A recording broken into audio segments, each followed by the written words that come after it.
आज मैं आपको पवन दूतिका की तृतीय श्रृंखला बताने जा रहा हूँ। मेरे प्यारे नवजलद से कंज से नेत्र वाले। देखिए क्या करें, यहाँ पर राधा जी पवन दूतिका से कहती हैं कि मेरे जो प्रियतम हैं, मेरे प्रियतम भगवान श्री कृष्ण जी जो हैं वो नव जलद से हैं। नव माने होता है नए नए, जलद माने होता है बादलों से, माने होता है जैसे, अर्थात उनका श्याम रंग है, इसलिए उनको नव जलद की संज्ञा दी गई है।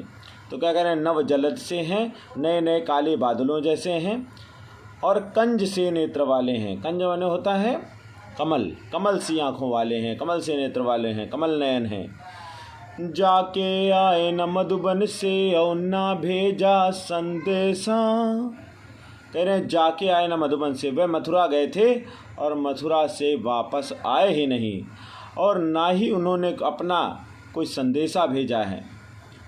मैं रो रो के प्रिय विरह से बावली हो रही हूँ, जाके मेरी सब दुख कथा श्याम को तू सुना दे। कह रहे मैं रो रो के प्रिय विरह में, हे पवन दूतिका, मैं जो है मैं अपने प्रियतम भगवान श्री कृष्ण जी के विरह में रो रो कर पागल हो गई हूँ। बावली का मतलब क्या होता है, पागल हो गई हूँ। जाके मेरी दुख कथा तू श्याम को सुना दे, और मेरे दुख की सारी कथा का वर्णन, मेरे सारे दुख को तू श्याम को जाकर बता देना।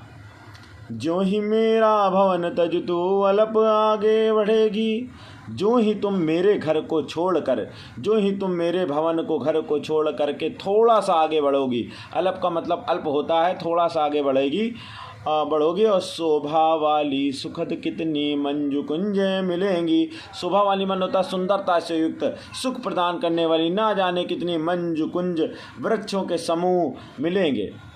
जार प्यारी छाया मृदु स्वर, प्यारी छाया मृदुल स्वर से मोह लेंगी तुझे वे, तो भी मेरा दुख लख वहाँ जान विश्राम लेना। तो क्या कह रहे हैं कि प्यारी छाया मृदु स्वर, और उन कुंजों की, वृक्षों की छाया इतनी प्यारी होगी, और मृदुल स्वर से मोह लेंगे, और उन पेड़ों पर जो पक्षी प्राणी कोलाहल कर रहे होंगे, उनकी जो मीठी वाणी होगी वो तेरा मन मोह लेगी। तेरा मन नहीं करेगा वहाँ से जाने का। तुझे वे तो भी मेरा दुख लख वहाँ जान विश्राम लेना।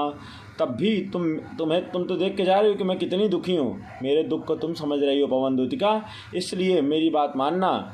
मेरे दुख के कारण तुम्हें जल्दी जाना है, तुम्हें मेरी सूचना देनी है वहाँ जाकर दूत बनकर, इसलिए तुम उस प्यारी छाया में, उन पक्षियों के कोलाहल में, मन मोहने वाली चीज़ों में रुक मत जाना। इन सब चीज़ों को, मेरे दुख को भी याद रखना, ठीक है, और वहाँ विश्राम ना करने लगना। तो प्रस्तुत पंक्तियों में कुछ उदाहरण कुछ ये बताया गया है, और इसमें कुछ प्रश्न पूछे गए हैं। जैसे पहला है, कृष्ण का सौंदर्य कैसा है, उल्लेख कीजिए। तो कृष्ण की पहचान क्या बताई गई है। तो कृष्ण की पहचान राधा पवन दूतिका को बताती हैं कि वह नव जलद से मतलब है, नए नए मेघों वाले हैं। उनका शरीर जो है वो सांवला है, नए नए बादलों जैसा, और कंज से नेत्र वाले हैं, उनकी आँखें जो हैं वो कमल जैसी हैं।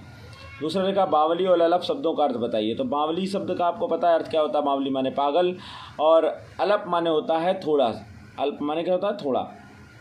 आगे लिखा है, राधा किसके द्वारा कृष्ण को संदेश भिजवाती है। तो राधा आपको पता है पवन के द्वारा अपना संदेश भिजवाती है। मधुबन जाकर किसने कोई संदेशा नहीं भेजा है। तो आपको पता है कि मधुबन जाकर भगवान श्री कृष्ण जी ने कोई संदेशा नहीं भेजा है, जैसा कि उपयुक्त पंक्तियों में बताया गया है।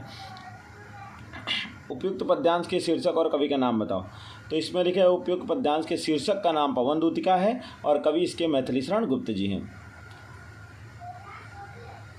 नहीं, अयोध्या सिंह उपाध्याय जी हैं, ठीक है, अयोध्या सिंह उपाध्याय जी हैं। संदेश प्रेषिका राधा ने नव जलद से कंज नेत्र वाले शब्द किसके लिए प्रयोग किया है।